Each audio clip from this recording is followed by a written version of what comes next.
देखो, धन को लेकर दो अतियां समाज में दिखाई देती है, दो अतियां। कुछ लोग हैं जो धन को छोड़ते नहीं हैं, और कुछ लोग हैं जरूरत तो है पर मन ही मन दमन के भाव से यश पाने के लिए छूते नहीं हैं। कुछ लोग छोड़ते नहीं हैं, कुछ लोग छूते नहीं हैं। एक जगह सेवा कार्य की दृष्टि से आयोजन हुआ। लोगों ने अपने मित्र से कहा कि तुम इतने धनी आदमी हो, दो कुछ। कहने लगा कि अब सब लोग दे रहे हैं तो हमारा देना जरूरी है क्या? अरे भाई, तो सब लोगों का अपनी करनी का फल मिलेगा, तुम भी तो कुछ कर लो। अच्छा तो ठीक है, अच्छा एक काम करते हैं, क्या कल देंगे? ठीक है। दूसरे दिन आया 1 रुपया लेकर, पुराना जमाना, चांदी का रुपया, सो मुट्ठी में दबाए। अब सोचे दें कि न दें, दें कि न दें, दे देना चाहिए। अच्छा, फिर बोला अब जरूरी थोड़ी कि हम भी दें, इतने लोग दे ही रहे हैं। फिर अब जैसे जैसे देने का मन आवे वैसे मुट्ठी और कड़ाई से बंद करे, लेकिन सोचा अब दे ही डालें। अब आध घंटा तो यही सोचता रहा, दें कि न दें, दें कि न दें। फिर सोचा देख लें एक बार, फिर तो ये देखने को मिलेगा नहीं। सो जैसे ही मुट्ठी खोली तो हाथ पसीज गया था, दिल तो नहीं पसीजा, हाथ पसीज गया, पसीना आया। और जो देखा कि हाथ पसीज गया, पसीना, सो रुपए से बोला, अरे तुम बहुत रोते हो, हम तुम्हें किसी को नहीं देंगे। फिर जेब में रख लिया।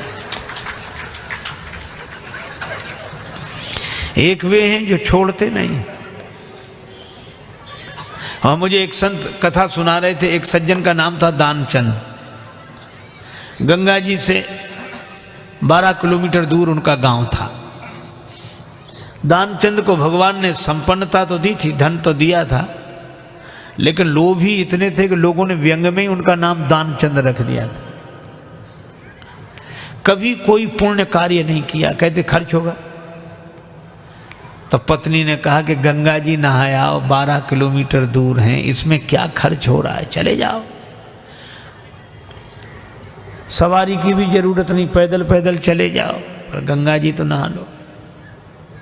ठीक है, बहुत कहा तो सोचा जीवन में एक बार गंगा जी नहा लें, क्या हर्ज है, 12 किलोमीटर दूर है गंगा जी, जा पैदल पैदल गया। खर्चा कौन करे सवारी। अब गंगा जी किनारे पहुंचकर सोचा घाट पर नहीं जाएंगे, वहां पंडा लोग रहते हैं, पंडा कहेंगे कि दान दो। तो मुर्दा घाट पर गए।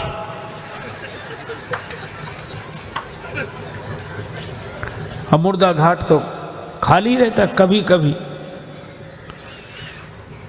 कभी कभी दुनिया में अपने घर में कोई सीट खाली करता है तो मुर्दा घाट भरता है, बाकी तो खाली है। सोचा ये ठीक, न पंडा का झंझट, न दान का, न पुण्य का। गए, सो कपड़े उतारे, इधर उधर देखा कोई नहीं है, सोचा डुबकी लगा ले। सो जैसे ही प्रवेश किया, डुबकी लगाई। अब कथा बड़ी सुंदर है। भगवान को हंसी लगी कि इतना लोभी आदमी नहीं देखा। तो भगवान ने सोचा कि चलो आज हम इसको छकाते। तो दानचंद ने देखा इधर उधर कोई नहीं था, पर गंगा जी में जैसे ही डुबकी लगा के और बाहर निकले, वैसे ही पंडा के रूप में भगवान उपस्थित। यजमान की जय हो।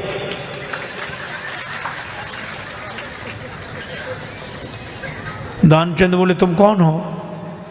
भगवान ने कहा कि हम पंडा हैं, संतोषी ब्राह्मण हैं, इसी घाट पे पड़े रहते हैं। दानचंद बोले मुर्दा घाट भी नहीं छोड़ा।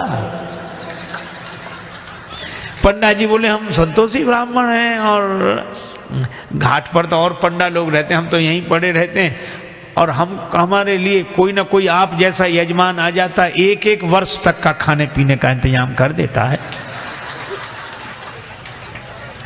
दानचंद बोले 1-1 वर्ष इंतजाम हम एक दिन का भी नहीं कर सकते, एक समय का भी नहीं। पंडा जी बोले कोई जबरदस्ती थोड़ा ही है, आपकी जैसी श्रद्धा हो, कुछ ना कुछ तो देना पड़ेगा। दानचंद बोले हमने आज तक नहीं दिया। पंडा जी बोले आज तो देना पड़ेगा। तो अब सोचा क्या करें, बोले उधार दे रहे हैं। उधार? हाँ, कितना? बस वो एक धेला उन दिनों चलता था, एक धेला, बस 1 पैसा। भगवान ने कहा चल दिया तो संकल्प करा लिया, 1 धेला उधार देकर 12 किलोमीटर गया, नहाया, फिर 12 किलोमीटर पैदल चलकर आया।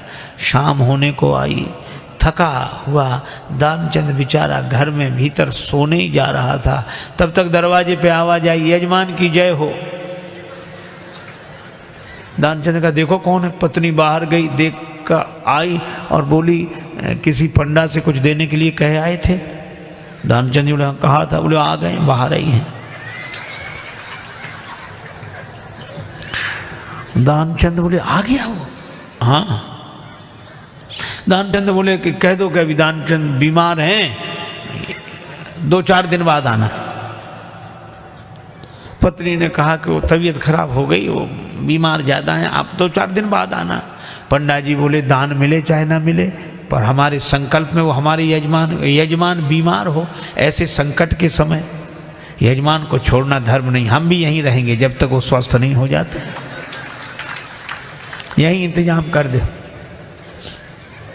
आप तो सामग्री ला दो, हम तो बना लेंगे अपने हाथ से भोजन। पत्नी ने फिर जाके कहा, पर दानचंद भी अद्भुत आदमी। कहने लगा नहीं जा रहा ना, वो लोग कह रहे यहीं रहेंगे जब तक बीमार रहोगे। दानचंद बोला तो कह दो मर गए वो।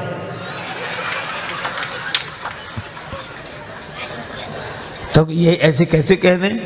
दानचंद बोले तुम कह दो हम श्वास रोके पड़े रहेंगे। पत्नी ने झूठे जाकर रोते हुए अभी अभी चले गए वो, समाप्त।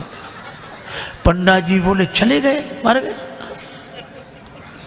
अरे राम राम, लेकिन यजमान का जब तक अंतिम संस्कार ना हो जाए हम कैसे जा सकते? और तुम कहां बुलाती फिरोगी लोगों को, गांव इतना बड़ा, हम ही सबको खबर किए देते हैं। अब पत्नी बहुत कुछ, सुनो सुनो पंडा जी, तब तो अमित रूप प्रगटे ते ही काला, पूरे गांव में कह दिया कि दानचंद चले गए चले गए। अच्छा, लोग सचमुच इकट्ठे हो गए और भगवान को भी मन में हंसी लगे, ऐसा जिद्दी आदमी श्वास रोके पड़ा। लोगों ने उसे मुर्दा समझकर उठाया। अब उसकी पत्नी रोवे, और वो सही में रोवे, वो कहे ये मरे नहीं हैं।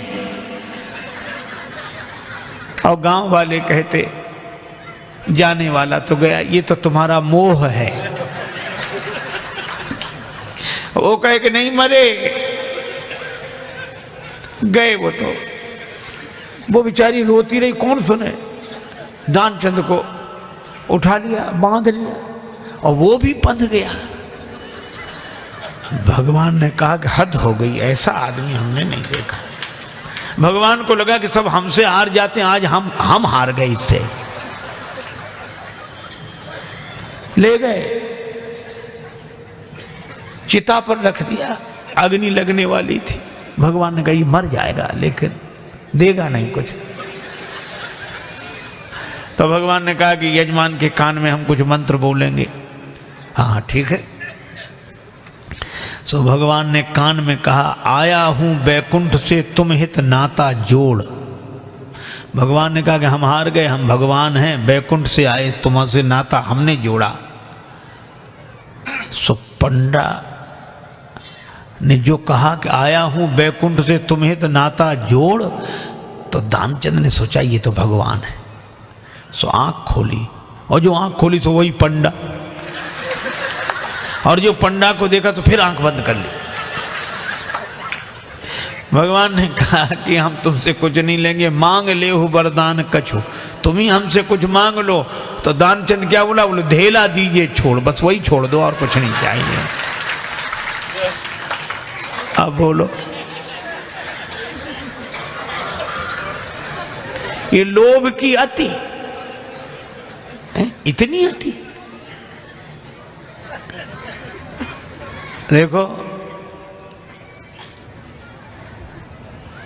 सहस्त्राबाहु के 1000 भुजाएं, सहस्त्रबाहु 1000 भुजाएं, और परशुराम जी ने फरसे से उसके हाथ काटे, और फरसा क्या है? दान परोस बुद्धि शक्ति प्रचंडा। दान ही फरसा है, और 1000 भुजाओं से केवल अपने एक पेट के लिए ही समेटना और किसी को न मिलने दे, यह सहस्त्राभाव है। तो लोभ की भुजाएं तो दान के फरसे से ही कटती हैं, और कोई उपाय नहीं है।